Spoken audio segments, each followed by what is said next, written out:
ସମସ୍ତେ ଚେଷ୍ଟା କରିବା ଆମେ ଆନ୍ସର ଦବା ପାଇଁ। ପଛେ ଭୁଲ ହଉ କିଛି ନାହିଁ। ହୁଁ?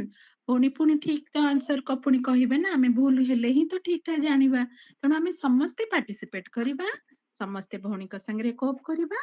ଆଜ୍ଞା। ଓମ୍ ଶାନ୍ତି। ଭଉଣୀ ଆରମ୍ଭ କରନ୍ତୁ। ओम शांति भौणी, शुक्रिया बाबा, शुक्रिया भौणी, शुक्रिया सभी भाई बहनों को। जी ओम शांति। आज्ञा तो आमे जहाँ भी कल पढ़ी आ अभ्यास पाई भी नहीं टिके रिकल करवा निहाती भाबरे।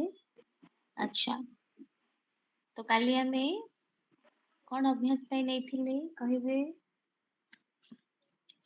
जी काली आमे कौन अभ्यास पाई नहीं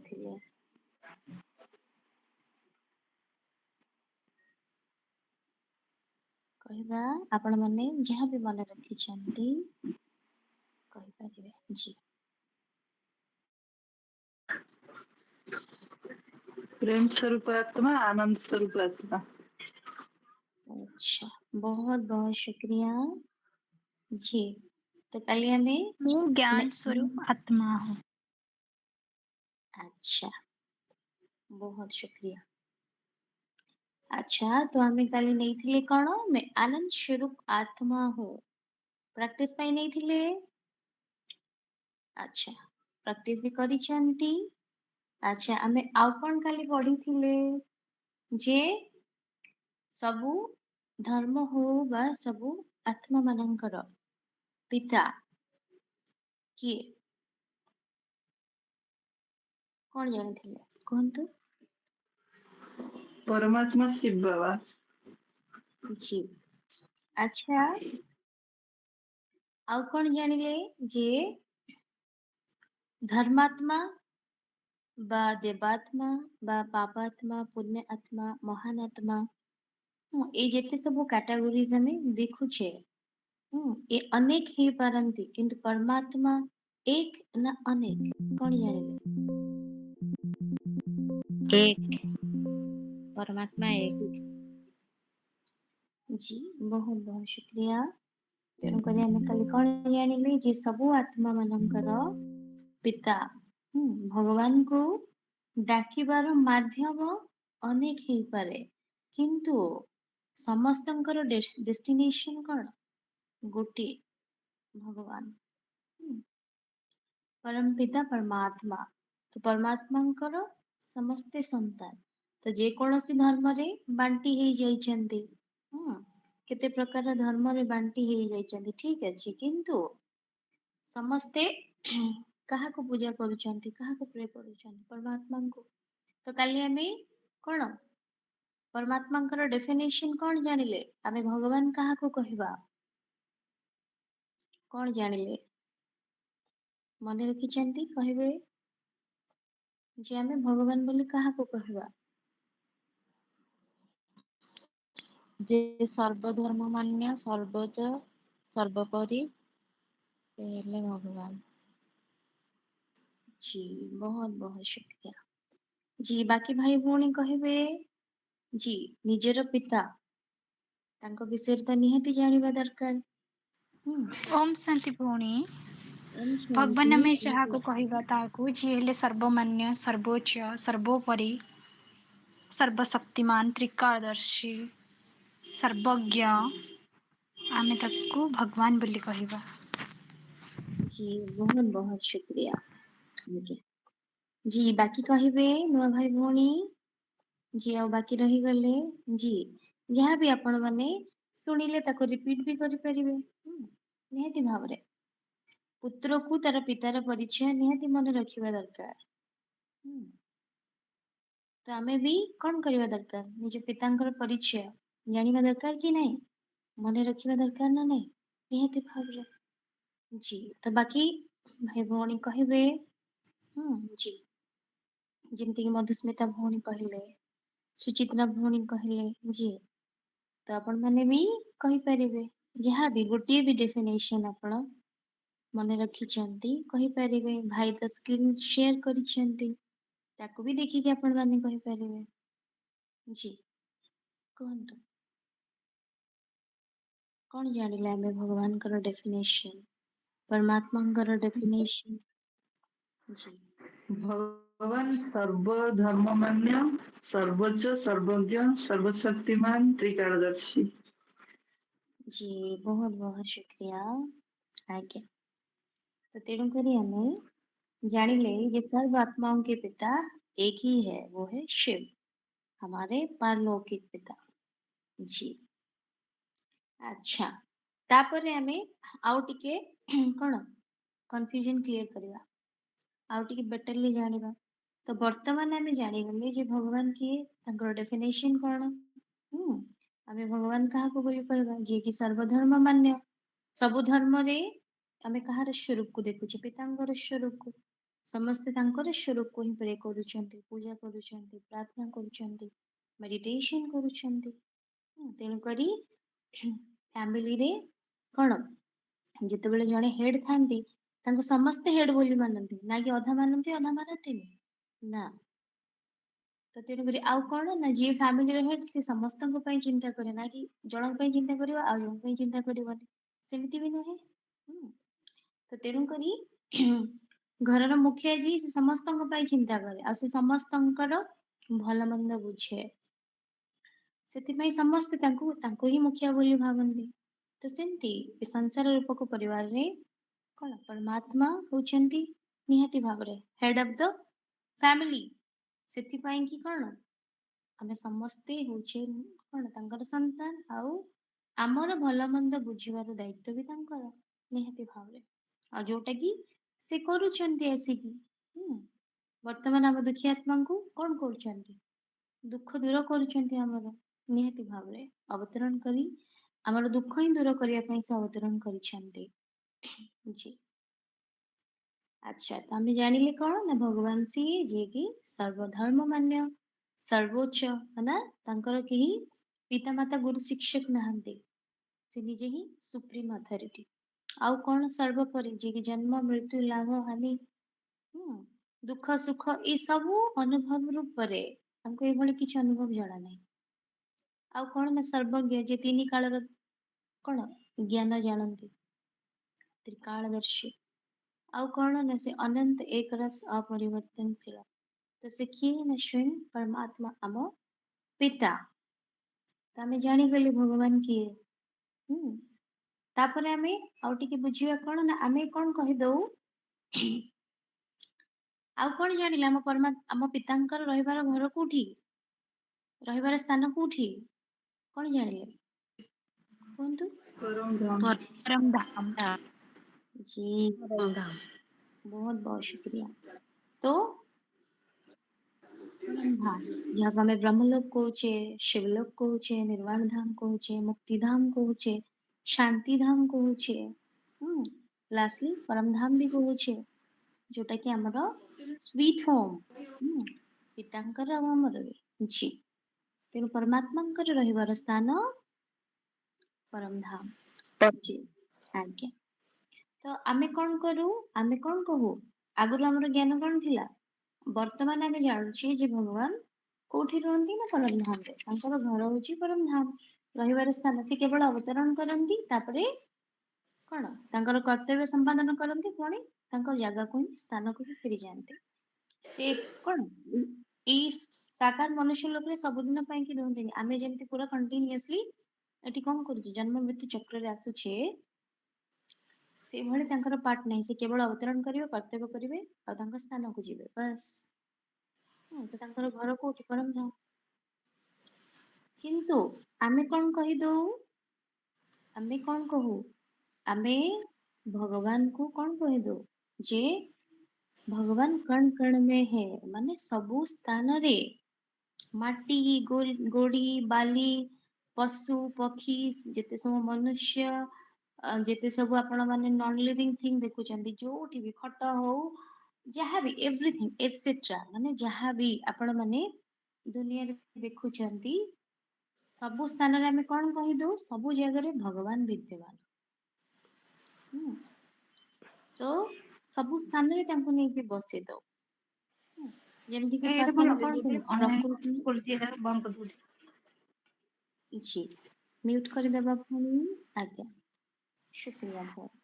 तो जेमती कि फर्स्ट आम कौन कहीदौ नेचर प्रकृति को भी आम भगवान कहीदौ किंतु भगवान कौन निहाती ए दुनिया रे जे रचयिता आम मानकर पिता सीए कौन आम पाई कौन कल्याणकारी आम जानिले निहाती भाବରେ सदा सर्वदा हमको आशीर्वाद करती आमर कौन आमको सुख दियंती आमको खुशी दियंती आमको ब्लेसिंग्स दियंती आशीर्वाद करती आमर कल्याण चिंता करते से केबे भी हमको दुख दियंती नहीं जदि भगवान दुख देई थांते ताले हम तक मने पकेगा कौन पाएंगे अच्छा जदि जने दुख दउछि हम तक काहे मन पकेबा क्वेश्चन तो नियंती आसीबो आमको जेतेबेले कष्ट होउछि हमें कहूजे भगवान दुख दउछंती तापर पुणी से भगवान को मन पकाउछे जे दुखर दूर कर एटा केमती ठीक हबो तेणु भगवान केबे दुख दियंती नहीं दुख दिए आम कर्म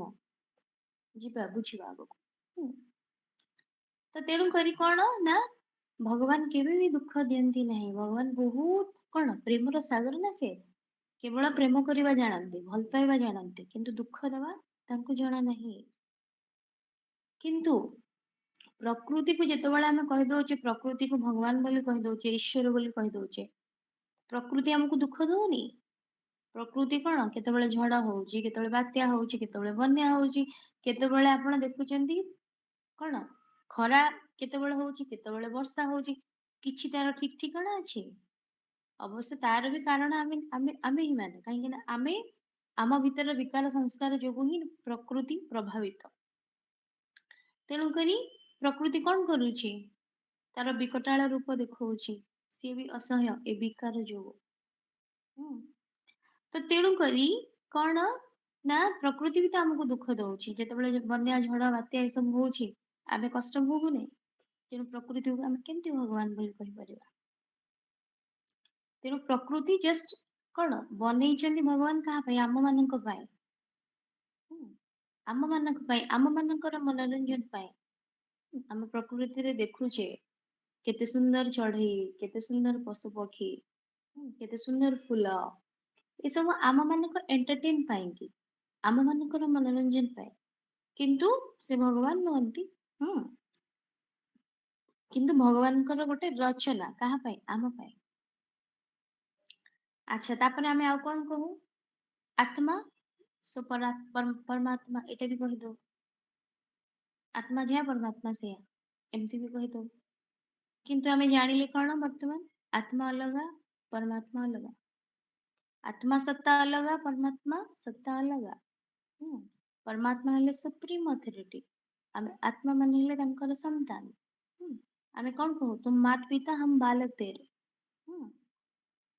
तो तेणु करी आमे सब बेले भगवान को कौन कहू आमे होचे कौन तुम्हें हमर माता पिता गुरु शिक्षक सब किछि आमे तुम्हार संतान बोली प्रार्थना करू ना तो तेणु करी आमे आत्मा केमती परमात्मा ही जिवा तो तेणु करी आमे कौन जानले आत्मा अनेक किंतु परमात्मा एक तेणु आत्मा अलगा परमात्मा अलगा तेणु आमे कौन जानले प्रकृति भगवान नुहंती कि आत्मा परमात्मा नुहंती आ कौन कहि दो ब्रह्म ही ईश्वर कहि दो ना सेतमै सन्यासी माने कौन कहंती सन्यासी माने जो माने सब अछंती लौकिक रे हठ जोगी जाइकी जंगल को जाइकी कौन करंती तपस्या करंती घर द्वार सब छाड़ देकी जाइकी तपस्या करंती तो से माने कौन कहंती आमे जाई ब्रह्म रेले न ही जिवो किंतु वास्तव रे एटा ठीक कि आमे कौन जानिले परमात्मांकर रहुतिबा स्थान आत्मा और परमात्मांकर रहुतिबा स्थान माने घर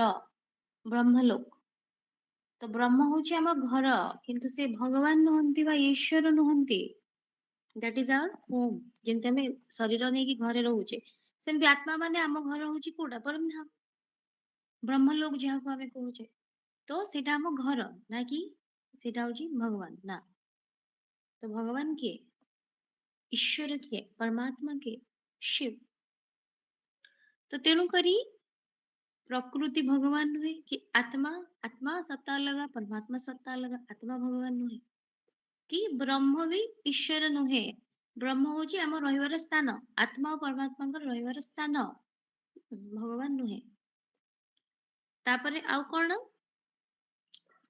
ତାପରେ ଆମେ କଣ ଯେମିତି କି ଆମେ କହିଲେ ଯେ ଭଗବାନଙ୍କୁ ଆମେ କଣ କଣକଣରେ ନେଇ ବସେଇ ଦେଇଛେ। ଭଗବାନଙ୍କୁ କଣ କହିଦେବେ? ସର୍ବବ୍ୟାପୀ ବୋଲି କହିଦଉ। ଯେ କଣ ଭଗବାନ ସବୁ ଜାଗାରେ ଅଛନ୍ତି। ତ ତେଣୁକରି ଆମେ ଜାଣିଲେ କଣ ଫର୍ଷ୍ଟ ଥିଙ୍ଗ ଯେ ଆମେ ପ୍ରକୃତିକୁ ଭଗବାନ ବୋଲି କହିଦଉଥିଲେ ନୁହେଁ। ଆତ୍ମାକୁ ପରମାତ୍ମା ବୋଲି ବି କହିଦଉଥିଲେ ନୁହେଁ। ଆଉ ବ୍ରହ୍ମକୁ ବି ଈଶ୍ୱର କହିଦଉଥିଲେ ନୁହେଁ। ସେଇଟା ହଉଛି ଆମ ଆତ୍ମା ପରମାତ୍ମାଙ୍କର ଘର। ତ ତେଣୁକରି ଆମେ କଣ ଜାଣିଲେ ଯେ ପରମାତ୍ମାଙ୍କର ରହିବାର ସ୍ଥାନ ହଉଛି ପରମ ଧାମ। ତ ବ୍ରହ୍ମ ଲୋକ ମାନେ ସେଟା ଘର, ଭଗବାନ ନୁହନ୍ତି। ତ ଭଗବାନ କିଏ ଆମେ ଜାଣିଲେ ନିହାତି ଭାବରେ ସେ ହେଲେ ସ୍ୱୟଂ ପିତା, ଆମ ପିତା। ତ ତାପରେ ଆମେ କଣ କଲେ ଯୋଉଟା କି ଆମର ପୂର୍ବ ନଲେଜ ଥିଲା କଣ ନା ଆମେ ଭଗବାନଙ୍କୁ ଚାରିଆଡେ କଣ କରିଛେ ସର୍ବବ୍ୟାପୀ ବୋଲି କହିଦେଇଛେ। କିନ୍ତୁ ଆମେ ବର୍ତ୍ତମାନ ଜାଣିଲେ କଣ ଯେ ଭଗବାନଙ୍କର ରହିବାର ସ୍ଥାନ ହଉଛି ପରମ ଧାମ। ସେ ସର୍ବବ୍ୟାପୀ ନୁହନ୍ତି। କେମିତି ନୁହନ୍ତି ବୁଝିବା ନିହାତି ଭାବରେ। ତ ଯେତେବେଳେ ଆମେ ଭଗବାନଙ୍କୁ ସର୍ବବ୍ୟାପୀ ବୋଲି କହି ଦଉଛେ ସେଠି ଆମେ ତାଙ୍କୁ ସମ୍ମାନ ଦଉଛେ ନା ତାଙ୍କର ଅପମାନ କରୁଛେ? ଫର୍ଷ୍ଟ ଥିଙ୍ଗ ଆମେ ବୁଝିବା।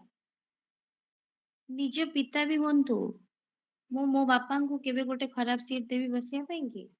ତାଙ୍କୁ ଯେତେବେଳେ ଡିସରେସପେକ୍ଟ ହବ ସେଟାକୁ ମୁଁ କେବେ ସହିପାରିବି? ଲୌକିକରେ କହୁଛି। ମୋ ପିତାଙ୍କୁ କିଏ ଯଦି ଡିସରେସପେକ୍ଟ କଲେ କି ତାଙ୍କୁ କୌଣସି ଗୋଟେ କଣ ଗୋଟେ ଖରାପ ଚେୟାର ମୁଁ ଅଫର କରିବି ବସିବା ପାଇଁ କି ଯେ ବାପା ନିଅ ବସ ବୋଲି? କଦାପି ନୁହେଁ। ଏଇଟା ଆମେ ପିଲା ଦୃଷ୍ଟିରୁ ଆମ ଦ୍ୱାରା ଏଇଟା ହେଇପାରିବ? ହେଇପାରିବନି। କିନ୍ତୁ ଆମେ ପରମାତ୍ମାଙ୍କୁ କଣ କହୁଛେ? ସବୁ ସ୍ଥାନରେ ଅଛନ୍ତି। ଭାବିଲେ ଫାର୍ଷ୍ଟ ଆମେ ଆମ ମନୁଷ୍ୟ ମାନଙ୍କଠୁ ଆରମ୍ଭ କରିବା। ଯେତେବେଳେ ଆମେ କହିଦଉଛେ ସବୁ ମଣିଷ ମାନଙ୍କ ଭିତରେ ଭଗବାନ ଅଛନ୍ତି, ମଣିଷ କଣ କାମ କରୁଛି? ଫର୍ଷ୍ଟ ଥିଙ୍ଗ ଅତି ଦୁର୍ନୀତିକୁ ଛାଡି ଦିଅନ୍ତୁ, ସାମାନ୍ୟ କଥା। ମହିଳା ମାନେ କଣ କରନ୍ତି? ଚୁଗଲି। ଯୋଉଠି କଥା ଶୁଣିବେ ତା କଥାକୁ ନେଇକି ଆଉ ଗୋଟେ କାହା ଆଗରେ କହିବେ। ଏମିତି ବି ମହିଳା ମାନେ ଅଛନ୍ତି, ଏମିତି ପୁରୁଷ ବି ଅଛନ୍ତି। ତ ଏଇ ସବୁ କିଏ କରଉଛି ତାଙ୍କ ଭିତରେ? ତାଙ୍କ ଭିତରେ ଯଦି ଭଗବାନ ଅଛନ୍ତି, ଭଗବାନ ଚୁଗଲି କରୁଛନ୍ତି ଆ ତା ନାଁରେ? ଭଗବାନଙ୍କର ତ ସମସ୍ତେ ସନ୍ତାନ। ତେଣୁ ଭଗବାନ ଏଇ ପିଲା କଥା ଶୁଣିବେ ସେ ପିଲା ଆଗରେ କହିବେ, ସେ ପିଲାର କଥା ଶୁଣିକି ସେ ପିଲା ଆଗରେ କହିବେ। ଏଟା କେବେ ପସିବଲ ହବ? ତାପରେ ଏ ତ ସାମାନ୍ୟ କଥା। ତାପରେ ମନୁଷ୍ୟ ମାନେ କଣ କରୁଛନ୍ତି? କୋଉ ଭଳି ଜିନିଷ ଖାଉଛନ୍ତି? କୋଉ ଭଳି ଆଡିକ୍ଟେଡ ଜିନିଷ ଖାଉଛନ୍ତି? ଶରାବ ବଗେରା ପିଉଛନ୍ତି। କଣ କଣ କାମ ସବୁ କରୁଛନ୍ତି? ଦୁର୍ନୀତି। ଆଉ କୋଉ ଭଳି ଅନ୍ୟାୟ ଅତ୍ୟାଚାର କରୁଛନ୍ତି? ସେଟା ବି ଆମେ ବିକାର ବଶ ହେଇକି ଦେହଭାନରେ ଆସି ପାଞ୍ଚ ବିକାର ବଶ ହେଇକି କୋଉ ଭଳି ଦୁର୍ନୀତି କରୁଛନ୍ତି ଆଉ କୋଉ ଭଳି କ୍ରାଇମ କରୁଛନ୍ତି ସେଟା ବି ଆମେ ଦେଖୁଛେ। ତାହେଲେ ଯେତେବେଳେ ଆମେ କହିଦଉଛେ ଭଗବାନ ସମସ୍ତଙ୍କ ଭିତରେ ଅଛନ୍ତି, ଭଗବାନ ରହିକି ଏଇ ସବୁ କାମ କରୁଛନ୍ତି, ତାହେଲେ ଆମେ ଭଗବାନଙ୍କୁ ଭଗବାନ ବୋଲି କାହିଁକି ମାନିବା? କିଛି ଆବଶ୍ୟକତା ଅଛି ତାଙ୍କୁ ଭଗବାନ କହିବାର? ମନୁଷ୍ୟ ମାନଙ୍କୁ ଛାଡନ୍ତୁ, ତାପରେ ପଶୁପକ୍ଷୀ। ପଶୁପକ୍ଷୀ ମାନେ କଣ କରୁଛନ୍ତି? ତାଙ୍କର ଆଚରଣ କଣ, ବ୍ୟବହାର କଣ, ଖାଦ୍ୟ କଣ, ରହିବାର ସ୍ଥାନ କଣ? ତାପରେ ମାଟି ଗୋଡି ବାଲି ସବୁଥିରେ କହିଦଉଛେ ଭଗବାନ। ତାପରେ ଭଗବାନଙ୍କ ଉପରେ ଆମେ ଚାଲିକି ଯାଉଛେ ନିହାତି ଭାବରେ। ତ ଏଇଟା କେତେ ଦୂର ଠିକ? ଆମେ ନିଜେ ସପୋଜ ଆପଣ ଜଣେ କହିବେ ଯେ ମୁଁ ଆପଣଙ୍କୁ 50,000 ଦେବି, ଆପଣ ଯାଇକି ରୋଡ ସାଇଡରେ ବସନ୍ତୁ, ଅଳିଆ ଗଦାରେ ବସନ୍ତୁ। ଆପଣ ଯାଇ ବସିବେ କାହିଁକି? ଆମକୁ ଇନସଲ୍ଟ ଫିଲ୍ ହବ, ଆମକୁ ଅପମାନ ଲାଗିବ। କିନ୍ତୁ ଭଗବାନ କେବେ କହିନାହାନ୍ତି ମତେ ସମ୍ମାନ ଦିଅ। କିନ୍ତୁ ସନ୍ତାନ ଦୃଷ୍ଟିରୁ ଆମର କଣ ଡ୍ୟୁଟି ନୁହେଁ ବାପାର ସମ୍ମାନକୁ ଜଗିବା, ଦେଖିବା? ନିହାତି ଭାବରେ। ଯେମିତି ଲୌକିକ ପିତାଙ୍କର ସମ୍ମାନ ଆମ ପାଇଁ ଜରୁରୀ, ତାଙ୍କୁ କିଏ କିଛି ବି କହିଦେଲେ ଆମକୁ କଣ ଆମର ରିଆକ୍ସନ ସାଙ୍ଗେ ସାଙ୍ଗେ କଣ ଆସେ? ମତେ ଯାହା କହୁଛ କୁହ, କିନ୍ତୁ ମୋ ମାତା ପିତାଙ୍କୁ କିଛି କୁହନ୍ତୁନି। ଏଇଭଳି ରିଆକ୍ସନ ଆସେ। ତ ଆମେ କଣ କରୁଛେ? ଆମେ ଆମ ଅଜ୍ଞାନତାରେ ଆମ ନିଜ ପିତାଙ୍କର ହିଁ ନିଜ ଅପମାନ କରୁଛେ। ତ ତେଣୁ କରି କଣ ଯଦି ଭଗବାନଙ୍କର ସ୍ୱରୂପ ଆମେ କଣ ଜାଣିଲେ? ଭଗବାନ ଶାନ୍ତିର ସାଗର, ପ୍ରେମର ସାଗର, ଆନନ୍ଦର ସାଗର, ପବିତ୍ରତାର ସାଗର, ଜ୍ଞାନର ସାଗର। ଆଉ ଗୋଟେ କଥା ଭାବନ୍ତୁ, ଯିଏ ସୃଷ୍ଟିକୁ ରଚନା କରିଛି, ଯିଏ ମଣିଷର डॉक्टर्स माने तो ओनली ट्रीटमेंट करूछंती बॉडी को, किंतु बॉडी मेकर किए? स्वयं भगवान। सिस्टम रो मेकर किए? स्वयं भगवान। तो भावन्तु सी कौन ହେଇଥିବେ କୋଉ ଭଳି ହସ୍ତି ହେଇଥିବେ। ହୁଁ। ସୌର ଜଗତରେ ପୃଥିବୀରେ ଆମ ପାଇଁ ଜୀବନର ସତ୍ତା ରହିଛି। ୟୁନିଭର୍ସ ରେ ମେକର କିଏ?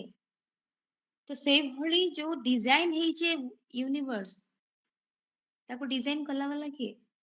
ସ୍ୱୟଂ ଭଗବାନ। ଥୋଡି ନା ଆମେ କରିଛୁ। କିନ୍ତୁ ଭାବନ୍ତୁ ଆମେ ତାଙ୍କୁ କଣ କଣ କୋଉ କୋଉ ଜାଗାରେ ନେଇ ବସେଇ ଦଉଛେ। ଆଉ ଯେତେବେଳେ ଆମେ କହିଦବା ସମସ୍ତଙ୍କ ଭିତରେ ଭଗବାନ ଅଛନ୍ତି, ତାହେଲେ ସମସ୍ତଙ୍କ ଭିତରୁ କୋଉ ଭଳି ରିଫ୍ଲେକ୍ସନ ଆସିବ? ଭଗବାନ ତ ପ୍ରେମର ସାଗର। ତାହେଲେ କ୍ରୋଧ କାହିଁକି ଆସୁଛି ଆମ ଭିତରୁ? ହୁଁ। ଭଗବାନ ତ ଶାନ୍ତିର ସାଗର। ତ ଆମେ ଶାନ୍ତିକୁ ଖୋଜୁଛେ କାହିଁକି? ଆମ ଭିତରେ ଯଦି ଭଗବାନ ଅଛନ୍ତି, ଭଗବାନ ଶାନ୍ତିର ସାଗର, ତାହେଲେ ଭାବନ୍ତୁ ଆମ ଭିତରୁ କୋଉ ଭଳି ରିଫ୍ଲେକ୍ସନ ଆସିବ। ଅଟୋମେଟିକ ଆମେ ଶାନ୍ତିର ଅନୁଭବ କରିବା, ସବୁବେଳେ ଶାନ୍ତ ହେଇକି ରହିବା। ତ ଆମେ ଖୋଜୁଛେ କାହିଁକି ଶାନ୍ତି କି? ତାପରେ ଭଗବାନ ଯଦି ଆମ ଭିତରେ ଅଛନ୍ତି, ଆମେ ଭଗବାନଙ୍କୁ ଡାକୁଛେ କଣ ପାଇଁ କି? ଆମ ଭିତରେ ଯଦି ଭଗବାନ ଅଛନ୍ତି, ଆମେ ପୁଣି କୋଉ ଭଗବାନଙ୍କୁ ଡାକୁଛେ ଯେ ମତେ ଆସିକି ରକ୍ଷା କର? କାହିଁକି କହୁଛେ? କାହାକୁ କହୁଛେ? ତ ଆମେ ଯଦି ଆମ ଭିତରେ ଭଗବାନ ଅଛନ୍ତି, ଆମେ ତ ସବୁ ପ୍ରୋବ୍ଲେମ ନିଜେ ସଲ୍ଭ କରିଦବା। ପ୍ରୋବ୍ଲେମ ଆସିବ କାହିଁକି? ଫର୍ଷ୍ଟ ଥିଙ୍ଗ, ଯଦି ଆମ ଭିତରେ ଭଗବାନ ସତ୍ତା, ଭଗବାନଙ୍କ ଭଳି ହସ୍ତି ସେ ସାମାନ୍ୟ ନୁହନ୍ତି। ଯଦି ଆମେ କହିଦଉଛେ ଆମ ଭିତରେ ଅଛନ୍ତି, ତାହେଲେ ପ୍ରୋବ୍ଲେମ ଆସିବ କଣ ପାଇଁ? ଏ ଦୁନିଆ କିଛି ଅଲଗା ହେଇଥାନ୍ତା ନିହାତି ଭାବରେ। ଆଉ ଏ ଦୁନିଆ ଖରାପ ହେଇ ହିଁ ନଥାନ୍ତା ବିଲକୁଲ ବି। ଭାବନ୍ତୁ ଏବେ ବର୍ତ୍ତମାନ ଆମେ ଯେତେବେଳେ କେତେ ଦିନ ଆସିଲେଣି ଆମେ ଭଗବାନଙ୍କୁ ୟାଦ କରୁଛେ, ମେଡିଟେସନ କରୁଛେ, କିଛି ତ କରୁଥିବା। ତ ତାର ଅନୁଭବ କେମିତି? ତ ତେଣୁ ସାମାନ୍ୟ କେବଳ ତାଙ୍କୁ ମନେ ପକେଇଲେ ଯଦି ଆମକୁ ଏଇଭଳି ଅନୁଭବ ମିଳିପାରୁଛି, ତାହେଲେ ସେ ଯଦି ଆମ ଭିତରେ ଥାନ୍ତେ, ତାହେଲେ କଣ ନ ହେଇଥାନ୍ତା ଏ ଦୁନିଆ। ତ ତେଣୁ କରି ଆମେ ଯେତେବେଳେ ଭଗବାନଙ୍କୁ କହିଦଉଛେ ସର୍ବବ୍ୟାପୀ ବୋଲି, ଆଉ ସବୁ ଜାଗାରେ ଅଛନ୍ତି ବୋଲି, ଆମେ ତାଙ୍କର ଅପମାନ କରୁଛେ ନିହାତି ଭାବରେ। ତ ତେଣୁ କରି ଭଗବାନ ସର୍ବବ୍ୟାପୀ ନୁହନ୍ତି। ଯଦି ସର୍ବବ୍ୟାପୀ ହେଇଥାନ୍ତେ, ଏ ଦୁନିଆ କିଛି ଅଲଗା ହିଁ ହେଇଥାନ୍ତା। ଆମ ଭିତରୁ ରାଗ, ରୁଷା, ଅଭିମାନ ଏଗୁଡା ବାହାରି ନଥାନ୍ତା। କାମ, କ୍ରୋଧ, ଅହଙ୍କାର ଏସବୁ ରିଫ୍ଲେକ୍ଟ ହେଇନଥାନ୍ତା। ଆମ ଭିତରୁ କଣ ବାହାରିଥାନ୍ତା? ନିହାତି ଶାନ୍ତିର ରିଫ୍ଲେକ୍ସନ, ପ୍ରେମର ରିଫ୍ଲେକ୍ସନ, ଆନନ୍ଦର ରିଫ୍ଲେକ୍ସନ। ଆମେ କୋଉଠିକି ଶାନ୍ତି ମାଗିବାକୁ ଯାଇଥାନ୍ତେ? ଦୁଃଖ, ଅଶାନ୍ତି, ଟେନସନ, ମୁଁ ସବୁବେଳେ ଚିନ୍ତାରେ ଅଛି କହିଥାନ୍ତେ? କଦାପି ନୁହେଁ। ତ ତେଣୁ କରି ଭଗବାନଙ୍କୁ ସର୍ବବ୍ୟାପୀ କହିବା ଭୁଲ। ଯଦି ଭଗବାନ ସର୍ବବ୍ୟାପୀ ହେଇଥାନ୍ତେ, ଆମେ ଭଗବାନଙ୍କୁ ଡାକୁଛେ କଣ ପାଇଁ କି? ଆଉ ସବୁଠାରୁ ବଡ ଷ୍ଟ୍ରେଞ୍ଜ ହେଲା ଆମେ ତାଙ୍କୁ ବି ଦୋଷ ଦେଇ ଦଉଛେ ଯେ ତମେ ହିଁ ଦୁଃଖ ଦେଲ ମତେ, ପୁଣି କଣ କହୁଛି? ଶାନ୍ତି ଦିଅ ମତେ, ମତେ ପୁଣି ସୁଖ ଦିଅ। ଆଉ ଯଦି ଦୁଃଖ ଦଉଛି ଜଣେ, ତାହେଲେ ସୁଖ ସେ କେମିତି ଦବ? ତେଣୁ ଭଗବାନ କେବେ ବି ଦୁଃଖ କାହାକୁ ଦିଅନ୍ତି ନାହିଁ। ଏଇଟା ଆମର ବୁଦ୍ଧିର ଭ୍ରଷ୍ଟତା। ତ ବୁଦ୍ଧିର କଣ ଏମିତି ହେଇଛି ଆମର, ସେଥିପାଇଁ ଆମେ ଭଗବାନଙ୍କୁ ଦୋଷ ଦେଇ ଦଉଛେ ସବୁଥିରେ। ତ ତେଣୁ କରି ଭଗବାନ କଣ ସର୍ବବ୍ୟାପୀ ନୁହନ୍ତି। ଯେତେବେଳେ ଆମର ପ୍ରୋବ୍ଲେମ ପଡୁଛି, ଯେତେବେଳେ ଆମର ଅସୁବିଧା ପଡୁଛି, ଆମେ ଯେତେବେଳେ ହେଲ୍ପଲେସ୍ ହେଇଯାଉଛେ, ଆମ ପାଖରେ କୌଣସି ସଲ୍ୟୁସନ ଆମ ବୁଦ୍ଧିକି ଆସୁନାହିଁ, ସେତେବେଳେ ଆମେ କଣ କରୁଛେ? ହାତକୁ ଉପରକୁ ଟେକି ସରେଣ୍ଡର ହେଇଯାଉଛେ, ହେ ଭଗବାନ ମତେ ରକ୍ଷା କର। କହୁଛେ ନା ନାଇଁ? କାହିଁକି? କାହିଁକି ନା ଯଦି ବି ଆମେ ଭଗବାନଙ୍କୁ ଜାଣିନଥିଲେ, ଏବେ ଜାଣୁଛେ କିନ୍ତୁ ଆଗରୁ ଜାଣିନଥିଲେ, ତଥାପି ଏଭଳି କର୍ମ ଆମ ଦ୍ୱାରା ହଉଥିଲା। କାହିଁକି? ଗୋଟେ ଅଟୋମେଟିକ ଆୱାରନେସ ଅଛି ଯେ ଉପରେ ଜଣେ କେହି ଅଛି, ଯିଏକି ଆମର ସବୁବେଳେ ରକ୍ଷା କରେ, ଆମ ପାଇଁ ସବୁବେଳେ ଚିନ୍ତା କରେ, ଆମ କଥା ଶୁଣେ। ଏଇ ଜିନିଷ ଆମ ଭିତରେ ନିହାତି ରହିଛି। ତା ମାନେ କିଏ? ଉପରେ କିଏ ଅଛି? ଉପରେ ପରମାତ୍ମା ହିଁ ଅଛନ୍ତି। ଜି। ତ ତେଣୁ କରି ପରମାତ୍ମାଙ୍କର ରହିବାର ସ୍ଥାନ ହେଉଛି ପରମ ଧାମ, ଯାହାକୁ ଆମେ ବ୍ରହ୍ମଲୋକ ବୋଲି କହିଥାଉ, ଆମର ଘର। ତେଣୁ ପରମାତ୍ମା କଣ? ଭଗବାନ ସର୍ବବ୍ୟାପୀ ନୁହନ୍ତି। God is not omnipresent. He is almighty. ସେ ହଉଛନ୍ତି ସର୍ବଶକ୍ତିମାନ, ଅଲମାଇଟି ଅଥରିଟି, ସର୍ବଶକ୍ତିମାନ, କିନ୍ତୁ ସର୍ବବ୍ୟାପୀ ନୁହନ୍ତି। ତାଙ୍କୁ ବି ସର୍ବବ୍ୟାପୀ କହିବାର କାରଣ ଅଛି, ସେଟା ବି ଜାଣିବା ବର୍ତ୍ତମାନ। ତ ବର୍ତ୍ତମାନ ଆମେ କଣ ଜାଣିଲେ? ଭଗବାନ ସର୍ବବ୍ୟାପୀ ନୁହନ୍ତି, ସେ ହଉଛନ୍ତି ସର୍ବଶକ୍ତିମାନ। ଆଉ ତାଙ୍କର ରହିବାର ସ୍ଥାନ କୋଉଠି? ନା ପରମ ଧାମ। ତ ଯେମିତି ଆଉ ଗୋଟେ ଜିନିଷ ଆମେ ଜାଣିବା କଣ ନା ଟିଭିରେ ଆମେ ନ୍ୟୁଜ ଦେଖୁଛେ, ଘରେ ବସିଛେ ଆମେରିକାର, ୟୁରୋପ କଣ୍ଟ୍ରିଜ, ଯେତେ ସବୁ ଆଉଟର କଣ୍ଟ୍ରିଜ ଅଛି, ଦୂର ଦୂର ଜାଗା ଯୋଉ, କେବଳ ସପୋଜ ମୁଁ କଟକରେ ବସିଛି, ଭୁବନେଶ୍ୱର ନ୍ୟୁଜ ଦେଖୁଛି। ତ ତା ବୋଲି କି କଣ ମୁଁ ଟିଭିରେ ନ୍ୟୁଜ ଦେଖୁଛି, କିନ୍ତୁ କଣ କରୁଛି? ଭୁବନେଶ୍ୱର ପଳେଇଲି କି ମୁଁ ଟିଭିରେ ବସି ଆମେରିକାର ନ୍ୟୁଜ ଦେଖୁଛି, ମୁଁ ଆମେରିକା ପଳେଇଲି, ମୁଁ କଣ କରୁଛି? ଟିଭିରେ ବସିକି ଆମେରିକାର ନ୍ୟୁଜକୁ ୱାଚ୍ କରୁଛି, ଦେଖୁଛି। କାହା ଥ୍ରୁରେ? ମିଡିଆ ଥ୍ରୁରେ ଘରେ ବସିକି ଦେଖୁଛି, କିନ୍ତୁ ମୁଁ ସେ ଜାଗାକୁ ପଳେଇ ଗଲି କି ଫିଜିକାଲି ଶରୀର ନେଇକି ଯାଇଛି ନା? ତ ସେଇଭଳି ଆମେ କଣ ଜାଣିଲେ? ଭଗବାନ ହଉଛନ୍ତି ସର୍ବଶକ୍ତିମାନ। ଆମର କଣ ଏତିକି ଅନୁଭବ ନାହିଁ ଯେ ଆମର ପ୍ରୋବ୍ଲେମର ସଲ୍ୟୁସନ କିଏ କରୁଛନ୍ତି? ଯେତେବେଳେ ଆମେ ହେଲ୍ପଲେସ୍ ହେଇଯାଉଛେ, ଭଗବାନଙ୍କ ଉପରେ ସବୁ ଛାଡି ଦଉଛେ, ଆମକୁ ପ୍ରୋବ୍ଲେମରୁ ବଞ୍ଚଉଛି କିଏ? ସେ ହିଁ ତ ବଞ୍ଚଉଛନ୍ତି, ସେ ହିଁ ତ ରାସ୍ତା ଦେଖାଉଛନ୍ତି। ତ ତେଣୁକରି ତାଙ୍କ ପାଖରେ କଣ ଏତିକି ପାୱାର ନାହିଁ? ସେ ତାଙ୍କ ସ୍ଥାନରେ ବସିକି ବି ପୁରା ୱାର୍ଲଡକୁ ୱାଚ୍ କରିପାରିବେ। ତାଙ୍କ ପାଖରେ ଏତିକି ପାୱାର ନାହିଁ? ଆମେ ତାଙ୍କୁ କଣ କହୁଛେ? ସର୍ବଶକ୍ତିମାନ କହୁଛେ। ସୁପ୍ରିମ ଅଥରିଟି, ତାଙ୍କ ଉପରେ ଆଉ କେହି ସ୍ରଷ୍ଟା ନାହାନ୍ତି, ସେ ହିଁ ସର୍ବୋଚ୍ଚ ସ୍ରଷ୍ଟା। ତ ତେଣୁକରି ତାଙ୍କର କଣ? ତାଙ୍କର ଏତିକି କାଲିବର କାପାବିଲିଟି ଅଛି, ଯିଏ କି ପରମଧାମରୁ ବି ସେ ଆମ ମାନଙ୍କୁ କଣ ଦେଖିପାରିବେ। ଏ ଦୁନିଆକୁ ଯିଏ ରଚନା କରିଛି, ତା ପାଇଁ କଣ ଏତିକି ସେ ଏତିକି କାମ କରିପାରିବେନି ଯେ ତାଙ୍କ ସ୍ଥାନରେ ରହି ସେ ଆମ ମାନଙ୍କୁ ଦେଖିପାରିବେ? ଜି ଆଚ୍ଛା, ତ ତେଣୁକରି ଆମେ ଜାଣିଲେ କଣ? ପରମାତ୍ମା ସର୍ବବ୍ୟାପୀ ନୁହନ୍ତି, କିନ୍ତୁ ସର୍ବଶକ୍ତିମାନ। ଆଉ ସେ ତାଙ୍କ ସ୍ଥାନରେ ରହିକି ବି ଆମ ମାନଙ୍କୁ କଣ ପ୍ରୋଟେକ୍ସନ ଦେଇପାରିବେ, ଆମ ମାନଙ୍କ ଉପରେ ନଜର ରଖିପାରିବେ। ସେତିକି ତାଙ୍କର ନିହାତି ଭାବରେ କ୍ଷମତା ରହିଛି, କାହିଁକି ନା ସେ ସର୍ବଶକ୍ତିମାନ। ଆଚ୍ଛା, ଆଉ ଗୋଟେ କଥା କଣ ନା ଆମେ ତାଙ୍କୁ ସର୍ବବ୍ୟାପୀ କହିଦେଇଛେ, କାହିଁକି? ରିଜନ ବି ଦରକାର ନା। ଯେକୌଣସି ଗୋଟେ ଟପିକ ଉଠିଲା, ତାର କାରଣ ତ ନିହାତି କିଛି ଥିବ। ତେଣୁ ଭଗବାନଙ୍କୁ ଯଦି ଆମେ ସର୍ବବ୍ୟାପୀ କହି ଦଉଛେ,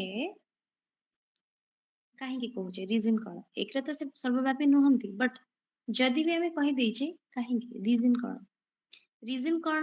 ନା ଫାର୍ଷ୍ଟ ହେଲା ଭଲ ପାଇବା, ପ୍ୟାର। ଭଲ ପାଇବା ମାନେ କଣ? ଯେତେବେଳେ ଆମେ ଯେକୌଣସି କ୍ରିଏଚରକୁ ଭଲ ପାଉ, ସପୋଜ ମୁଁ ମୋ ମାଙ୍କୁ ବେଶୀ ଭଲ ପାଏ, କି ମୋ ବାପାଙ୍କୁ ବେଶୀ ଭଲ ପାଏ, କି ମୋ ଭାଇକୁ ଭଲ ପାଏ, କି ଭଉଣୀକୁ ଭଲ ପାଏ, କି ଯାହାକୁ ବି ମୁଁ ଭଲ ପାଏ, ତାକୁ କେବେ ଭୁଲି ହୁଏ କି? କଣ ଫିଲ୍ ହୁଏ? ଯେମିତି କି ସେ ସବୁବେଳେ ମୋ ସହିତ ଅଛନ୍ତି। ଆମେ ବେଳେ ବେଳେ କଣ କହୁ? ତତେ ତ ଭୁଲି ହବନି, ତୁ ଏଭଳି। କାହିଁକି? ଆମେ ତାଙ୍କଠାରୁ ସେତିକି ସ୍ନେହ ଶ୍ରଦ୍ଧା ପାଇଛେ, ତାଙ୍କ ପ୍ରତି ଆମର ସେତିକି ଭଲ ପାଇବା ଅଛି। ସେଥିପାଇଁ କି ଆମେ କଣ କରୁ? ଯାହାକୁ ସତରେ ସହୃଦୟ ଭଲ ପାଉ, ତାକୁ ଆମେ କେବେ ଭୁଲି ପାରୁନା। କଣ ଫିଲ୍ ହୁଏ? ତୁ ସବୁବେଳେ ମୋ ସହିତ ଅଛୁ, ଏଇଭଳି ଫିଲ୍ ହୁଏ। ତ ସେଥିପାଇଁ କି ଆମେ କଣ କହିଦେଇଛେ? ଭଗବାନଙ୍କୁ ସର୍ବବ୍ୟାପୀ ବୋଲି ଏଇଥିପାଇଁ କହିଦେଇଛେ, କାହିଁକି ନା ଆମେ ତାଙ୍କୁ ସବୁବେଳେ ନିଜ ସହିତ ଅନୁଭବ କରୁ ଯେ ପରମାତ୍ମା ମୋ ସହିତ ସବୁବେଳେ ଅଛନ୍ତି, ଭଗବାନ ମୋ ସହିତ ସବୁବେଳେ ଅଛନ୍ତି। ଏମିତି ବି କିଛି ଲୋକ ଅଛନ୍ତି ଯେମିତି କି ଭଗବାନଙ୍କର ପ୍ରକୃତ ପରିଚୟ ଜାଣିନାହାନ୍ତି, କିନ୍ତୁ ଦେବୀ ଦେବତାଙ୍କ ମୂର୍ତ୍ତି ମାଧ୍ୟମରେ ବି ହଉ, ସେ କଣ କରନ୍ତି? ସବୁବେଳେ ଭଗବାନଙ୍କୁ ୟାଦ କରନ୍ତି, ନିଜ ସାଥିରେ ଫିଲ୍ କରନ୍ତି। ଯେକୌଣସି ଦେବୀ ଦେବତାଙ୍କ ମାଧ୍ୟମରେ ବି ହଉ, ସେମାନେ କଣ କୁହନ୍ତି? ଭଗବାନ ମୋ ସହିତ ସବୁବେଳେ ଅଛନ୍ତି। କାହିଁକି? ତାଙ୍କର ଭଲ ପାଇବା ସେତିକି ଅଛି ଭଗବାନଙ୍କ ସହିତ। ସେଥିପାଇଁ କି ସବୁବେଳେ ସେ କଣ କୁହନ୍ତି? ମୋ ସହିତ ଭଗବାନ ଅଛନ୍ତି, ତେଣୁ ମୋର କିଛି ବି ଅସୁବିଧା ହବ ନାହିଁ, ସେ ମତେ ସବୁବେଳେ ପ୍ରୋଟେକ୍ଟ କରିବେ। ତାଙ୍କର ଏତିକି ସଦୃଢ ବିଶ୍ୱାସ ଥାଏ। ତେଣୁ ଏଇଟା ହଉଛି ଭଲ ପାଇବା। ତେଣୁ ଭଲ ପାଇବା ଦ୍ଵାରା ଆମେ କାହାକୁ ବି ବାନ୍ଧି ପାରିବା। କେମିତି? ଭାବନା ଦ୍ଵାରା।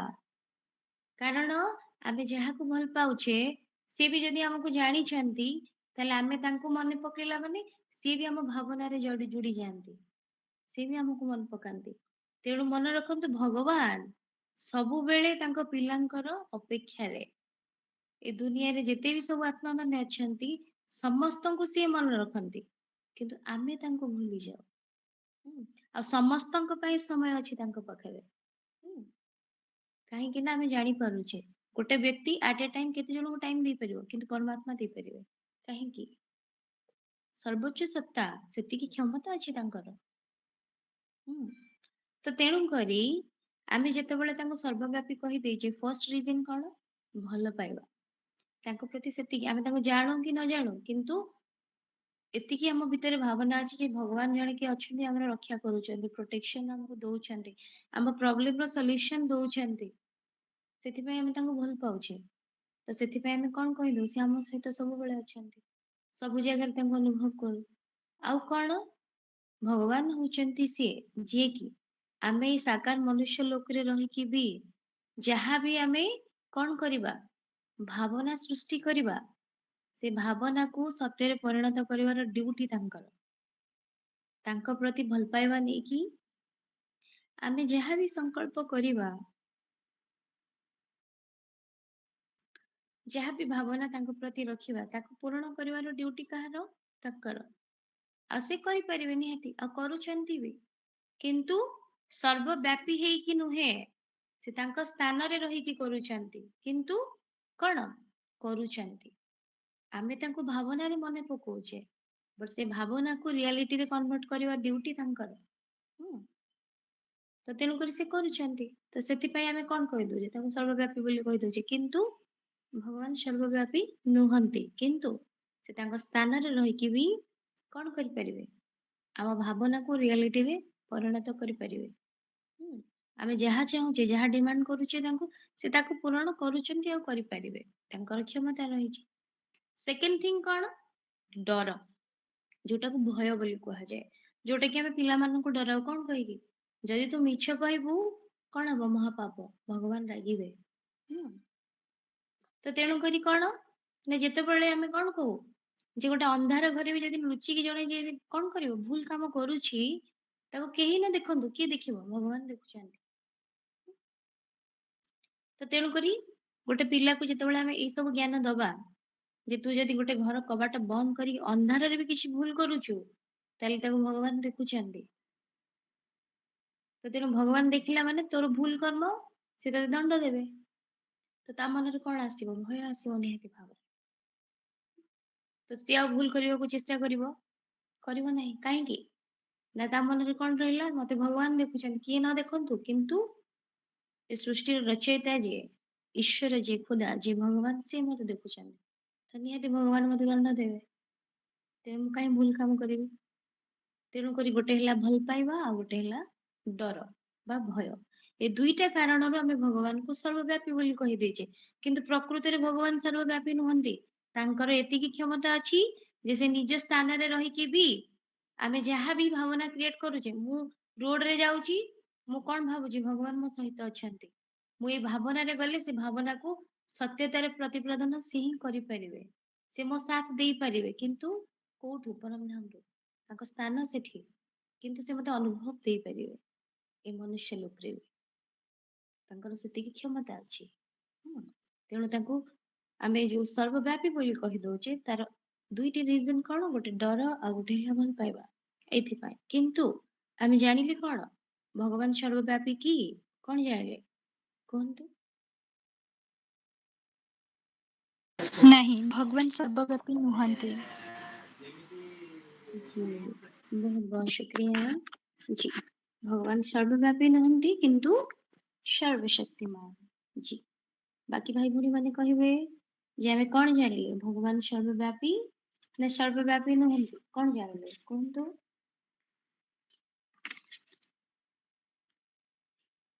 जी कहिबे, बाकी भाई भौणी कहिबे जे आमे कोन जानिले। ଭଗବାନ ସର୍ବବ୍ୟାପୀ ନୁହନ୍ତି, ସର୍ବଶକ୍ତିମାନ। जी बहुत बहुत शुक्रिया आज्ञा।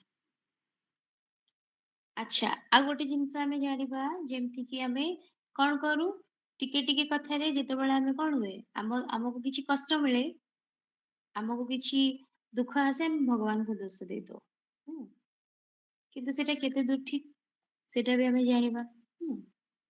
ଜି ଆଚ୍ଛା ତ ଯେମିତି କି ଆମେ ଜାଣିଛେ କଣ ନା ଯେତେବେଳେ ଆମେ କଣ କରୁ ଯେତେବେଳେ ଆମେ ଆମ ଧାରଣା ରହିଛି ଯେତେବେଳେ ଆମେ କଣ ମନୁଷ୍ୟ ଯେତେବେଳେ କିଛି ଖରାପ କାମ କରୁଛି ପାପ କର୍ମ କରୁଛି ତ ସେ ତାର କର୍ମର ଫଳ ହିସାବରେ କଣ ଜନ୍ମ ନେଇଥାଏ ପଶୁ ପକ୍ଷୀ ଜନ୍ମ ନେଇଥାଏ କୀଟ ପତଙ୍ଗ ଜନ୍ମ ନେଇଥାଏ ଏଇଭଳି ଜନ୍ମ ନେଇଥାଏ ଏଇଭଳି ଧାରଣା ରହିଛି ଆମର କିନ୍ତୁ ବାସ୍ତବରେ ଏଇଟା କେତେ ଦୂର ଠିକ ସେଟାକୁ ଆମେ ଜାଣିବା ନିହାତି ଭାବରେ ତ ଫାର୍ଷ୍ଟ ଆମେ କଣ ଜାଣିବା ନା ଯେମିତି କି ଆପଣ ମାନେ କେବେ ମଣିଷ ଠାରୁ ପଶୁ ଛୁଆ ଜନ୍ମ ହବାର ଦେଖିଛନ୍ତି ନା ଶୁଣିଛନ୍ତି ନିହାତି ଭାବରେ ନୁହେଁ ଆଉ କଣ ନା କେବେ କୌଣସି ପଶୁ ଠାରୁ ମଣିଷ ଛୁଆ ଜନ୍ମ ହବାର ଶୁଣିଛନ୍ତି ନାଇଁ ଆଚ୍ଛା ଆଉ କଣ ନା କୌଣସି ଆମ୍ବ ଗଛରୁ କେବେ ପଣସ ଫଳିବା ଦେଖିଛନ୍ତି ନା ପଣସ ଗଛରେ କେବେ ଆମ୍ବ ଫଳିବା ଦେଖିଛନ୍ତି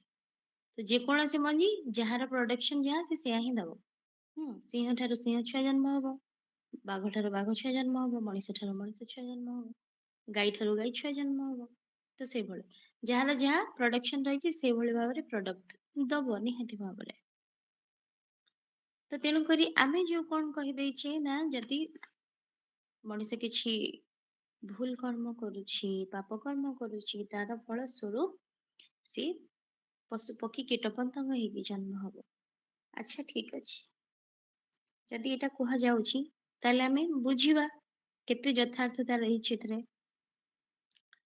ଆଚ୍ଛା ଯଦି ଗୋଟେ ଆତ୍ମା ତାର ଶରୀର ଧାରଣ କରି କିଛି ପାପ କର୍ମ କରୁଛି ଭୁଲ କର୍ମ କରୁଛି ଆଉ ତାର କଷ୍ଟ ଭୋଗିବା ପାଇଁ ସେ ପଶୁ ପକ୍ଷୀ ଜନ୍ମ ନେଲା କି କୀଟ ପତଙ୍ଗ ହେଇକି ନେଲା ତାପରେ ସେ ତାର କର୍ମର ଫଳ କୋଉଠି ଭୋଗିଲା ପଶୁ ପକ୍ଷୀ ବା କୀଟ ପତଙ୍ଗ ଶରୀରରେ ଭୋଗିଦେଲା ତାପରେ ଯେତେବେଳେ ମନୁଷ୍ୟ ଜନ୍ମ ହଉଛି ଆସୁଛି ମନୁଷ୍ୟ ଜନ୍ମରେ ତ ଶରୀର କୋଉ ଭଳି ପାଇବ ଅଲରେଡି ତାର ଯାହା ଭୁଲ କର୍ମ ସେ ଭୋଗିକି ଆସିଛି ତ ଯେତେବେଳେ ମନୁଷ୍ୟ ଶରୀର ନେଇକି ଜନ୍ମ ହବ ତାହେଲେ ତା ଶରୀର କୋଉ ଭଳି ହବା ଉଚିତ ସମ୍ପୂର୍ଣ୍ଣ ନିରୋଗୀ ହବା ଉଚିତ ଠିକ ଭାବରେ ସୁନ୍ଦର ହବା ଉଚିତ ସମ୍ପୂର୍ଣ୍ଣ ନିରୋଗୀ ହବା ଉଚିତ ନିହାତି ଭାବରେ ଯେମିତି ଗୋଟେ ଗୁଡ ବଡି ଷ୍ଟ୍ରକ୍ଚର ହବା କଥା ସେଇଭଳି ହବା ଦରକାର ନିହାତି ଭାବରେ କିନ୍ତୁ ଆମେ ଦୁନିଆରେ କଣ ଦେଖୁଛେ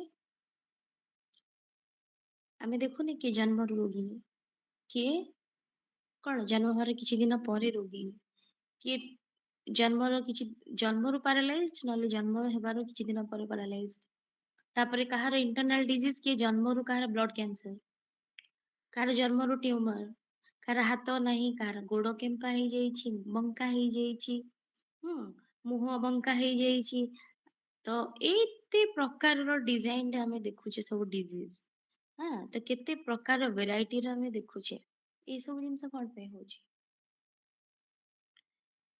ତାପରେ ଆଉ ଗୋଟେ କଥା ଯେତେବେଳେ ହାତଟା ଆମର ବଙ୍କା ସିଧା ହାତ ଆମେ ଅଛି ନର୍ମାଲ ହ୍ୟୁମାନ ବିଙ୍ଗ ଆମ ବଡି ଷ୍ଟ୍ରକ୍ଚର ଯେମିତି ସାଧା ସିଧା ରହିବା କଥା ନର୍ମାଲ ରହିବା କଥା ଅଛି କିନ୍ତୁ ହଠାତ୍ ଯଦି ହାତଟା ବଙ୍କା କରିଦବା ଆମକୁ କେମିତି ଲାଗେ ବହୁତ କଷ୍ଟ ହୁଏ ନିହାତି ଭାବରେ ତ ଭାବନ୍ତୁ ଯୋଉମାନଙ୍କର ଏଇ ସବୁ ଜିନିଷ ହେଇକି କନଷ୍ଟାଣ୍ଟ ସେମାନେ ରହୁଛନ୍ତି ସେଇଭଳି କଣ ପୋଜିସନରେ ତାଙ୍କୁ କେତେ କଷ୍ଟ ହଉଥିବ ସାମାନ୍ୟ ଗୋଟେ ଜର ହେଲେ କେମିତି ଅନୁଭବ ହୁଏ ତ ଭାବନ୍ତୁ ଦୁନିଆରେ କେତେ ପ୍ରକାରର ରୋଗ ସବୁ ମଣିଷ ମାନଙ୍କୁ ହିଁ ହଉଛି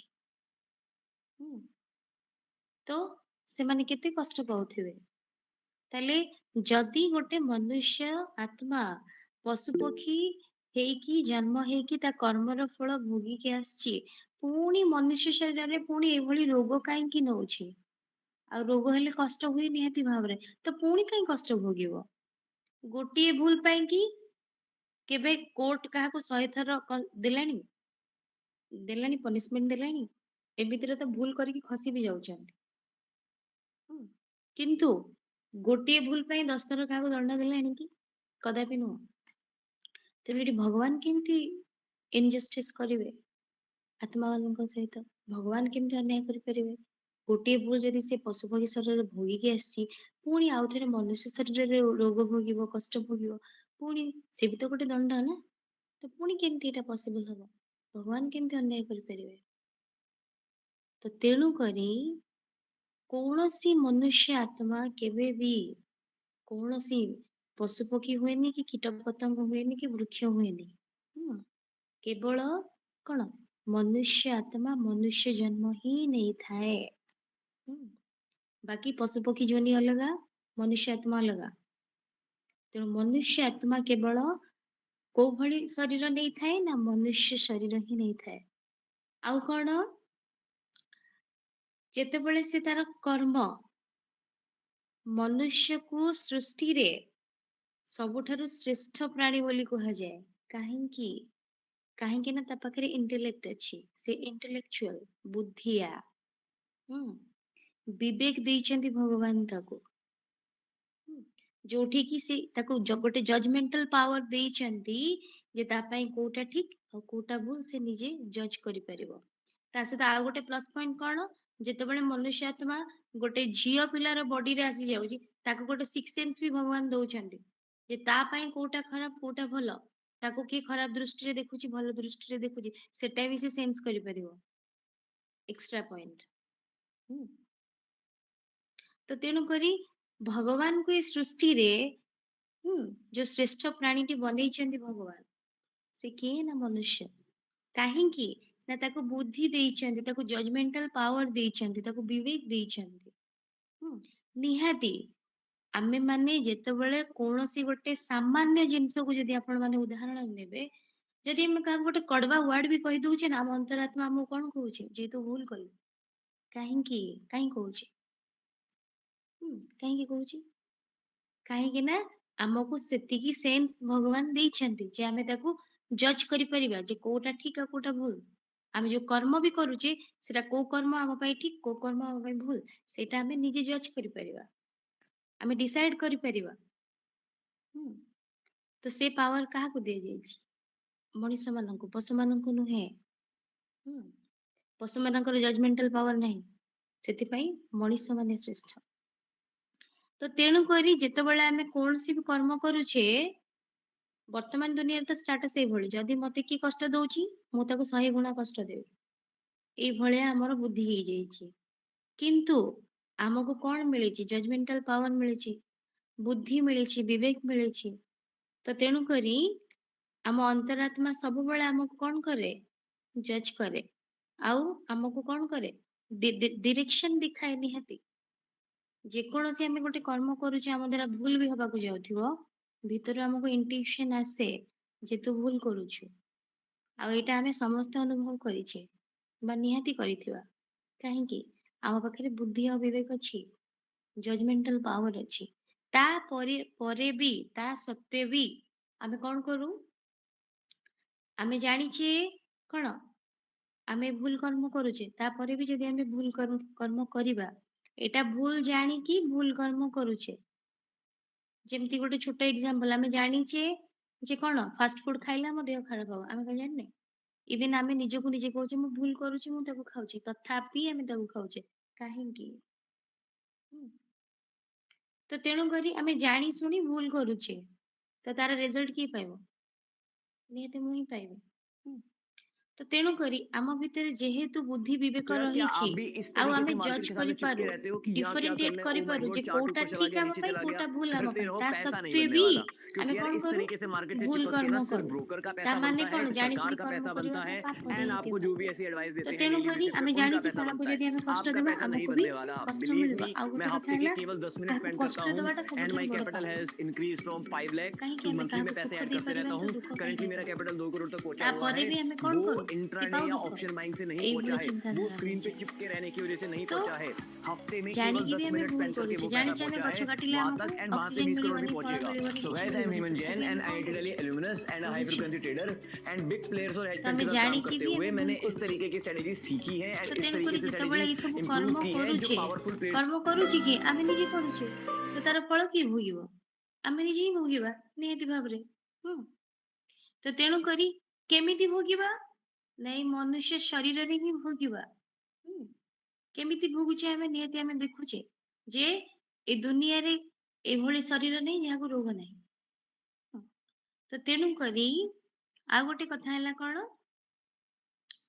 ନା ଆମେ ଯେମିତି କି ଜାଣିଲେ ଯେ ସମସ୍ତେ ବଡ ବଡ ଡିଜିଜ ତ ରହିଛି ନିହାତି ଭାବରେ, ତା ସହିତ ଆଉ କଣ ସାମାନ୍ୟ ଡିଜିଜ ର ବି କଣ ଏକ୍ସପିରିଏନ୍ସ ଅନୁଭବ ବି ରହିଛି ଆମର।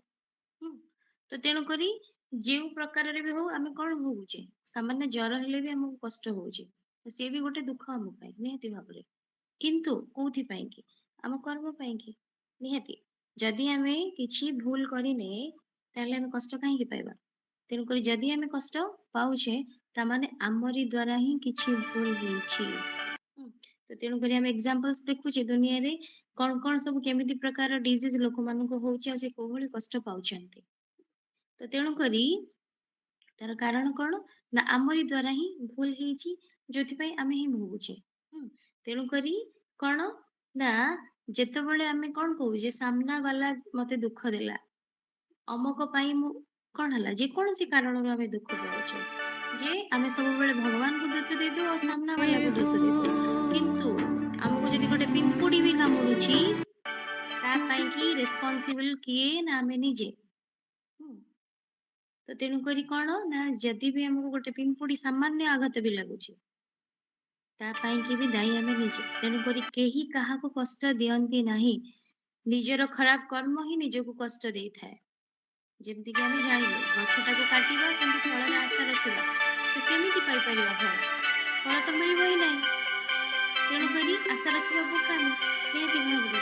କିନ୍ତୁ ଆମେ କଣ କରୁ, ଆମେ ସେଇଭଳି ବୋକା କର୍ମ କରୁ, ଭୁଲ କରିବୁ, କଷ୍ଟ ହବ, ଆମେ ଭଗବାନଙ୍କୁ ଦୋଷ ଦବୁ, ସାମ୍ନା ବାଲାକୁ ଦୋଷ ଦବୁ। କିନ୍ତୁ ଏଇଟା ଆପଣ ମାନେ କଣ ନିହାତି ଅନୁଭବ କରିବେ ଯେ ନିଜର କର୍ମ ହିଁ ଆମକୁ କଷ୍ଟ ଦିଏ। କୌଣସି ସାମ୍ନା ବ୍ୟକ୍ତି ବା ଭଗବାନ କେହି କାହାକୁ କଷ୍ଟ ଦିଅନ୍ତି ନାହିଁ। ତେଣୁକରି ଯଦି ମତେ କଷ୍ଟ ହଉଛି, ମୁଁ ଦୁଃଖ ଭୋଗୁଛି, ଯେ କୌଣସି କାରଣରୁ ହଉ, ସେ ରୋଗ ଭୋଗ ଯାହାବି, ଯେ କୌଣସି କାରଣ, ତା ପାଇଁ ଦାୟୀ ମୁଁ ନିଜେ। ତେଣୁକରି ମନୁଷ୍ୟ ଆତ୍ମା ତାର ପାପ କର୍ମର ଫଳ କୋଉଥିରେ ଭୋଗିଥାଏ ନା ଏ ମନୁଷ୍ୟ ଶରୀରରେ ହିଁ ଭୋଗିଥାଏ। ଆଉ କେମିତି ଭୋଗିଥାଏ? କେତେ ପ୍ରକାରର ରୋଗ ଦ୍ଵାରା, କେତେ ପ୍ରକାରର ଆମେ ଦେଖୁଛେ, ଯେମିତି କି ଆମେ ଏକ୍ସାମ୍ପଲ ନେଲେ, ତ କିଏ ଜନ୍ମରୁ ପାରାଲାଇଜ୍ଡ, କିଏ ଜନ୍ମ ହବା ପରେ, ତ କାହାର କେତେବେଳେ କଣ ଭଲ ଛୁଆଟି ଜନ୍ମ ହେଇଥିବ, କିଛି ଦିନ ପରେ ଦେଖିଲା ବେଳକୁ ହୁଇଲ ଚେୟାରରେ ବସିଥିବ। ତ ତେଣୁକରି ଏଇ ସବୁ ଜିନିଷ କଣ ନିଜ କର୍ମର ବିଡମ୍ବନା, ମୋ ନିଜର କର୍ମର ଫଳ ସେଇଟା। ତ ତେଣୁକରି ଆମକୁ କଣ କରିବାର ଅଛି, ଭଗବାନଙ୍କୁ ଡରିବାର ନାହିଁ, ଆମକୁ କାହାକୁ ଡରିବାର ଅଛି, ଆମ ନିଜର କର୍ମକୁ। ଆଉ ସବୁବେଳେ ଆମକୁ କଣ ମାର୍ଜିନାରୀ ହେଇକି ରହିବାର ଅଛି, ସଚେତନ ରହିବାର ଅଛି ଯେ ମୋ ଦ୍ଵାରା କିଛି ଅନ୍ୟାୟ ହଉନି ତ। ଅନ୍ୟାୟ ଇନ ଦ ସେନ୍ସ ଖାଲି ହାତ ଗୋଡ ଦ୍ଵାରା ମୁଁ ଯଦି କାହାକୁ ବାଡେଇ ଦେଲି ସେଇଟା ଅନ୍ୟାୟ ନୁହେଁ। ଯଦି ମୁଁ ଭାବନାରେ ବି କାହା ପାଇଁ ଖରାପ ଭାବୁଛି ସେଇଟା ହଉଛି ତାଠାରୁ ଆହୁରି ବଡ ପାପ ମୋ ପାଇଁ। ସପୋଜ ଆମେ କଥାରେ କାହାକୁ ଗାଳି ଦେଇଦେଲେ, କହିଦେଲେ, ଭୁଲିଗଲେ କିଛି ସମୟ ପରେ, ଇଟ୍ସ ଓକେ। କିନ୍ତୁ ତାଠାରୁ ମାରାତ୍ମକ ଜିନିଷ କଣ ନା ଯଦି ଆମେ ମନରେ କାହା ପାଇଁ କି କଣ କରୁଛେ, ଉପରେ ତାକୁ କିଛି କହୁନେ କିନ୍ତୁ ମନରେ ତା ପାଇଁ ବହୁତ ଖରାପ ଚିନ୍ତା କରୁଛେ, ତ ସେଇଟା ହଉଛି କଣ ସବୁଠାରୁ ବଡ ପାପ ଆମର। ତ ତେଣୁ କରି ଆମେ ସବୁବେଳେ କଣ ଚାହୁଁ, ଆମର ସବୁବେଳେ ମଙ୍ଗଳ ହଉ, ଆମ ସହିତ ସବୁବେଳେ ଭଲ ହଉ, ଆମକୁ ସମସ୍ତେ ଭଲ ପାଆନ୍ତୁ, ଆମର ଏଇ ଚିନ୍ତାଧାରା ରହୁଛି ନା। ତ ସେମ ଥିଙ୍ଗ ଆମର ସମସ୍ତଙ୍କ ସହିତ କରିବାର ଅଛି, ସମସ୍ତଙ୍କ ପାଇଁ ମଙ୍ଗଳ ଚିନ୍ତା କରିବାର ଅଛି। ମନ, ବଚନ, କର୍ମ ଏ ତିନିଟା ଜାଗାକୁ ଚେକ୍ କରିବାର ଅଛି। ମନରେ ମୁଁ କାହା ପାଇଁ ଅନ୍ୟାୟ ଅନୀତି ଚିନ୍ତା କରୁନି ତ, ବଚନ ମୋର କାହା ପାଇଁ କି କଷ୍ଟ ଦେଇ ନୁହେଁ ତ, ମୁଁ କଡବା ୱାର୍ଡ କାହାକୁ କହି ଦଉଛି, ମୁଁ ସିନା କହିକି ଭୁଲିଯିବି କିନ୍ତୁ ଯିଏ ତାକୁ ଶୁଣିଥିବ ଯେତେ ଥର ମନେ ପକେଇବ ସେତେ ଥର ମୋ ଆକାଉଣ୍ଟ ପ୍ଲସ୍ ହେଇ ହେଇ ଚାଲିବ। -5 ହେଲା, ସେ ଆଉ ଥରେ ମନେ ପକେଇଲା ପୁଣି ଆଡ ହେଇଯିବ -5। ତ ମୁଁ ଯାହାକୁ ଯଦି କୌଣସି କଟୁ କଥାଟି କହି ଦେଇକି ନିଜେ ଭୁଲିଯିବି, କିନ୍ତୁ ଯିଏ ତାକୁ ଶୁଣିଲା ଆଉ କଷ୍ଟ ପାଇଲା, ଆଉ ଯେତେ ଥର ସିଏ କଷ୍ଟ ପାଇବ ସେତେ ଥର ମୋର ଏଠି ପାପର ଆକାଉଣ୍ଟ ପ୍ଲସ୍ ହେଇ ହେଇ ଯିବ। ତେଣୁକରି ସବୁବେଳେ ଆମ ୱାର୍ଡକୁ ବି ଆମକୁ କଣ କରିବାର ଅଛି, ସଂଯତ କରିବାର ଅଛି। କର୍ମଟା ଖାଲି ଆମେ ହାତ ଗୋଡ ଦ୍ଵାରା କର୍ମ କରିଦଉଛେ ସେଇଟା ଆମର ବାସ୍ତବ କର୍ମ ନୁହେଁ। ଯଦି ଆମେ ମନରେ ବି କଣ କରୁଛେ, ଚିନ୍ତା କରୁଛେ ଅନ୍ୟର ଅନ୍ୟାୟ ଅନୀତି, ଜାଣି ଶୁଣିକି ଜଣକୁ କଡୁଆ ୱାର୍ଡ କହୁଛି ଯେ ତାକୁ କଷ୍ଟ ହଉ ବୋଲି, आ ता सहित कर्मरे भी जदि सेया करूछे ताले सेटा ही हेई जाउछि पाप। तेणु करी मन वचन कर्म ए तीनिटारे हमକୁ शुद्धता दरकार। आमे कोन जानिले आत्मा आत्मा भाई भाई समस्तଙ୍କ प्रति हमर कोन करिवार अछि भावना शुद्ध रखिवार अछि। आ गोटे कथा ହେଲା आमे बेले बेले कोन कहू आ 2 मिनिट क्लास करिवा तापरे बंद करिवा। तो जेतेबेले आमे कोन कहू जे कोनोसी गोटे व्यक्ति हमर किछि कोन करंती क्षति करंती तो सेतेबेले हम माइंड रे कोन आसे सामना वाला मोर क्षति करूछि हां कि सामना वाला मोर किछि गोटे टंका नै गला मते देलानी तापरे मु कोन कहबी से लोकटा मोर पैसा नै गला मते हैरान करूछि दोनी हां तो वर्तमान आमे मन रखंतु एटा हला हमर लास्ट वा जन्म आमे देखुछे ना पृथ्वीर अवस्था कोन हेलानी तो एटा परिवर्तन समय तो तेणु करी आमे केवल ए गोटे जन्म नुहे आ पूर्वरु बहुत जन्म नै के आछे तापरे आमे को जन्म रे कहा सहित कोन करी के आछे आमे जानि नै तो सेथि पई कि आमे सब बेले कोन करू आमे कोन कहू जोटा बुणीबा सेटा ही काटिबा तो जेमिति दबा सेमिति पाइबा आ गोटे कथा केही कहार टंकाटा रखि परिबेनी केही कहार खान्तिनी समस्त समस्त आमे बेले बेले कोन कहू मु ताको पोसुची मु ताको खाइबा दउची ए वर्ड भी आमे कोन करू परिवार रे हो कि जोठी भी आमे सुनु किंतु एटा भाबिबा भूल आमे जानिले कोन आत्मा जेतेबेले बॉडी लेस हे जीवो समस्त समान आ गोटे कथा कोन ना जी जेमिति बुणे से सेमिति काटे जे जेमिति देई थाए सेमिति ही ने आ जोटा जहार सेटा ही तार सपोज मु काहाटू 100 टंका नेइची ताको दबा को भूली गली तापर मु शरीर छाडी देइची से 100 टंका कोन मु नेई गली तार मु ताको देबिनी मु ताको कोनोसी जन्म रे जेमिति हेले फेरेइबी तो कोनोसी आत्मा कहार टंकाटे भी रखि परिबे नाही समस्त निजर खाउचंती निजर ही रखुचंती केही कहार रखंतीनी तो जदि मु कहूची से आत्मा मोर नेई जाईची मते हैरान कला ता माने मु को जन्म रे ताठू नेइची ताको देइनी तेणु सबु हिसाब किताब एठी ही चुक्त हुए आउ जहा सहित आमे जहा करिचे एठी ही चुक्त हबो आ ए मनीष शरीर रे ही चुक्त हबो ते तेणु करी जेतेबेले जे कोनोसी सिचुएशन क्रिएट होउची आ हमकु लागुची आमे कष्ट पाउचे तो सेतेबेले गोटे जिंस आमे मन रखिबा कोन निहाती हम द्वारा किछि हेइची जहा फल रे केमती होउची तेणु करी आमे सेठी केमती रहिबा शांत रहिबा आ जो आत्मा हम प्रति किछि भूल करूचंती तांको कोन करिबा मनसारे मन द्वारा तांको हम क्षमा मागिबा निहाती भाबरे कारण आमे ही भूल करिचे बोली भूल पाउचे जदि जने भूल न करिथिबो ता सहित भूल केमती हबो कदापि हेई परिबो नाही तो तेणु करी हमर भावना को हमको परिवर्तन करिवार अछि आमे सब बेले को अन्य माने दुख दउचन केही काहा को दुख दियंतिनी समस्त निज कर्म रे ही रिटर्न पांती तो तेणु करी ए जन्म नुहे आ को जन्म रे आमे निहाती करिके आछी तो सेति पय आमे सेटा फेस करूचे तो तेणु करी आमे कोन जानिले कर्मर रेस्पोंसिबल की आमे निजे तो तेणु करी कर्मर फल की पाइबो आमे ही पाइबा तो तेणु करी हमको कोन करिवार अछि कर्म प्रति सचेतन रहिवार अछि मन वचन कर्म रे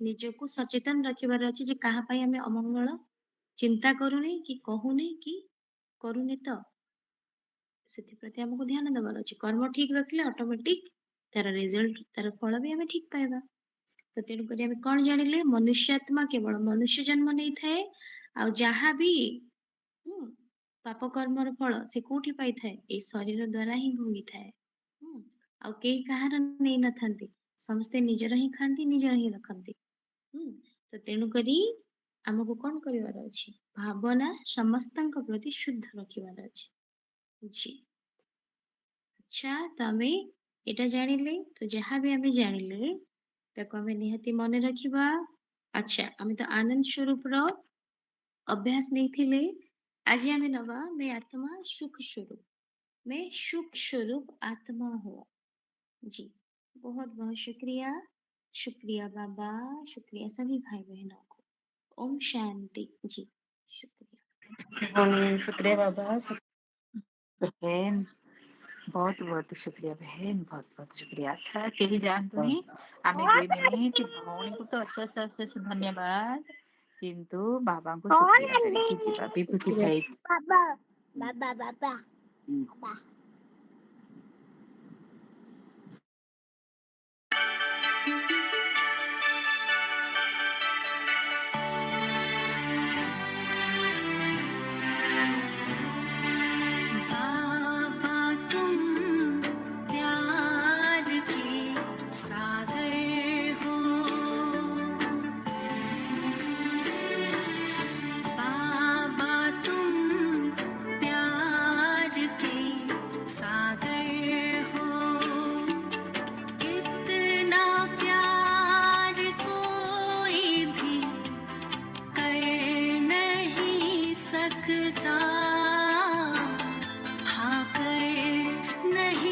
सकता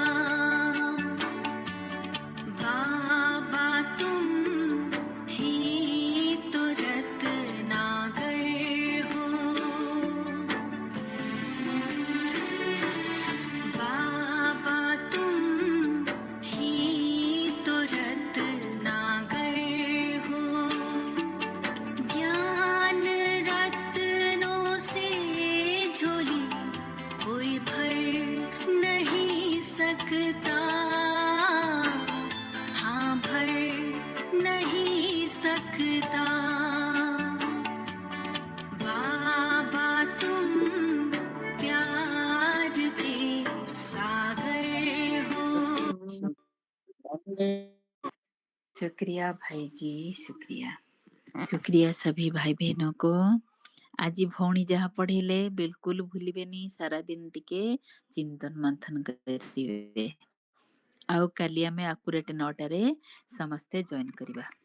बहुत बहुत शुक्रिया, दिल से शुक्रिया। Om Shanti, good night.